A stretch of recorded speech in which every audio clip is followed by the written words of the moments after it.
Hi everyone, I'm Donna Jordan from Jordan Fabrics. I've got some things picked out here so we can make a nice quilt. This is a pattern and it's called Lady Baltimore. It's a cozy quilt designs designed by Linda Allen, and it uses a layer cake. So the layer cake I'm going to use is from Moda, and it's called Fresh as a Daisy. It's got all these floral prints, a lot of leaves, and a lot of colors, but mainly there's a little bit of blue in every one. So this is the fabric I'm going to use for the accent. This is the accent fabric here, the red showing on the picture there. And when we use the blue, hopefully it's going to pull out the little bits of blue that are in all these prints and make a very interesting quilt. The pattern does include several sizes. So I'm going to make the throw size.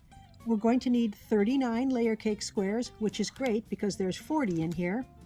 Then we need a yard of accent and a couple of borders, but I will pick those out after the patchwork is all done. The first step is to get all of the layer cakes cut to size and cut out the background. And I can't give you all the measurements because it's not my pattern, but the instructions included in it are very easy to follow.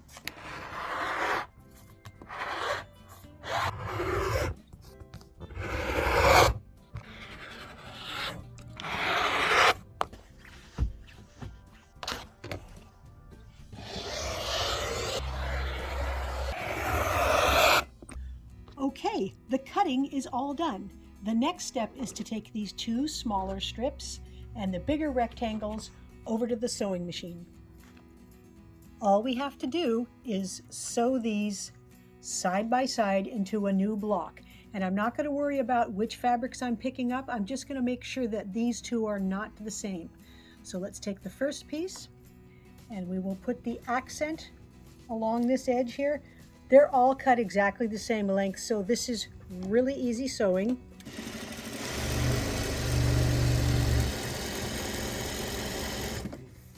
I'm going to finger press the seam away from that large rectangle. And now I'm going to add one of these pieces. And again, it doesn't matter what it looks like. I'm not going to worry about color at all. Stitch this piece on. And again, finger press toward that direction there. And go ahead and do that with the whole stack. Even though we finger pressed them, we still want to iron them nice and flat. So I'm just going to press it out with my hands first. Use the dry iron and then steam it up. Next step is to cut each one of these into strips. So I'm going to line it up with the lines on my board there. And I'm going to cut this into 2-inch strips. Now we're going to use up all of it, so cut carefully. It's exactly 10 inches wide, so we will be able to get 5 of these 2-inch strip units from each of the blocks. Okay, we have quite a variety of strip units here. What we're going to do is take 4 different ones. So let's take that one, that one. It doesn't really matter which ones you pick. We're just going to get 4 different ones. And then we're going to get 1 of our printed rectangles and 1 of the remaining accents and take them to the machine. Here's how these pieces fit together. The first accent goes on the bottom. The first strip unit goes on the bottom with the accent over here. The next one is going to go on the top with the accent down there. And then we're just going to do the opposite. So we're going to sew all these together first. So let me turn it sideways because that's the easiest. There's nothing to match. I'm just going to put all of these together.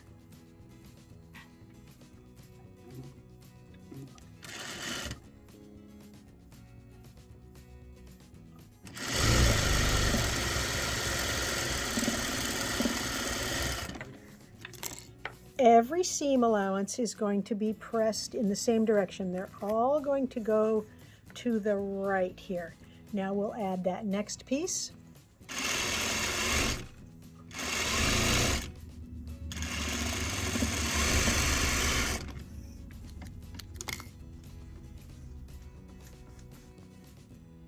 Now we'll add the next piece.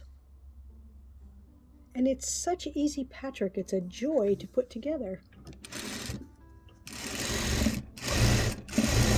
And now the last strip.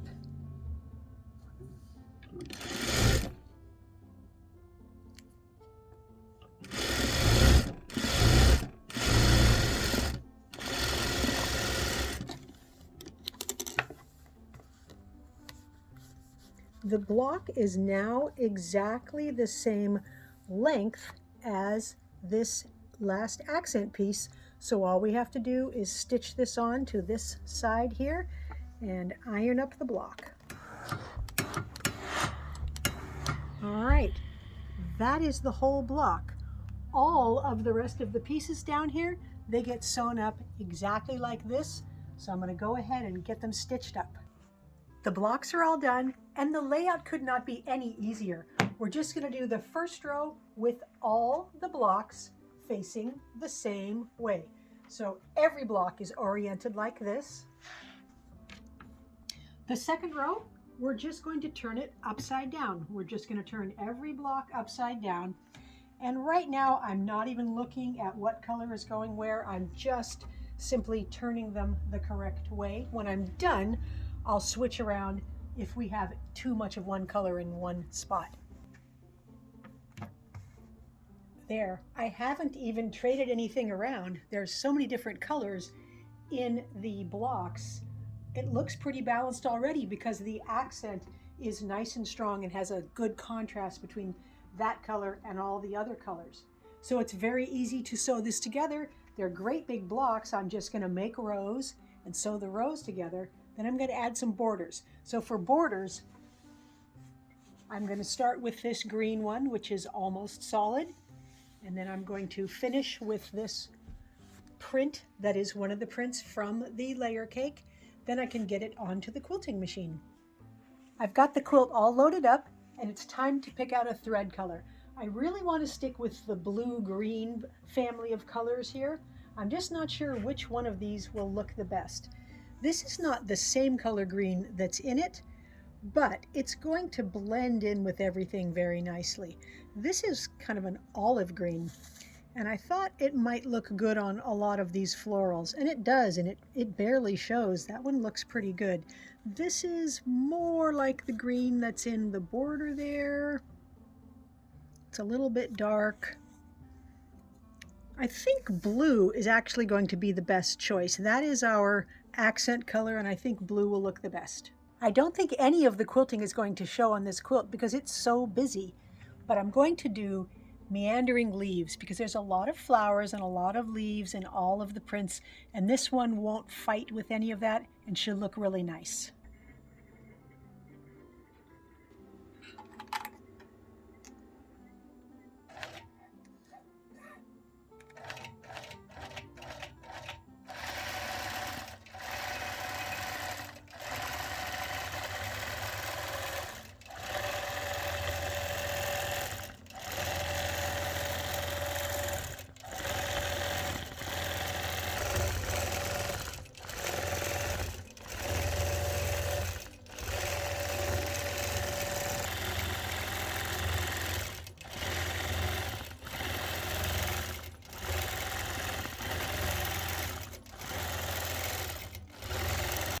Okay, we've gone from this to this, and that is one of the best parts about quilting. When you make a pattern in a new color combination, it's always a surprise. You never know exactly how it's going to turn out. I'm very happy with this one. It's colorful, it's cheerful, and I'm glad I used an accent that contrasted quite a bit with all the prints because that is really giving it a nice balance. There's a lot of wild florals in here, but they're mixed with these watercolory, it's almost solid color fabrics. They look really good. Now the borders help also. This frames it very nicely. A nice green and then that big print there. The quilting, I thought it would be hidden, and it is very hidden, but it is nice to see all those little leaves there. On the back, I used a print from the same collection. This is Fresh as a Daisy from Moda. that looks just awesome. So if you flip it over, you'll be just as happy with it on that side. Now it turned out, it's a big throw size. It's 71 by 79, and the pattern does come with 4 sizes, which is nice because you can make whatever size you need then. Thanks everyone for spending your time with us today. We hope you enjoy the videos. We have a lot of fun making them, and I love reading your comments. And if you have questions, leave them in the comments and I'll be sure to answer. Now we're going to have a giveaway. We do a giveaway at the end of every video. This is a quilt called Spangled. We made this in a video. It's a great big quilt. It has a lot of nice angles, a lot of secondary patterns that show up. And look at how the quilting shows along the edge here with that dark thread on the light solid border. It's very easy to enter our giveaways. All you have to do is click the link that's right below this video that says giveaway. And you put in your name and your email address. And remember, we can send this to a winner anywhere in the world, so good luck. Now, if you like our tutorials and you want to support us, the best thing you can do is subscribe to our YouTube channel. That really helps us out. Happy quilting!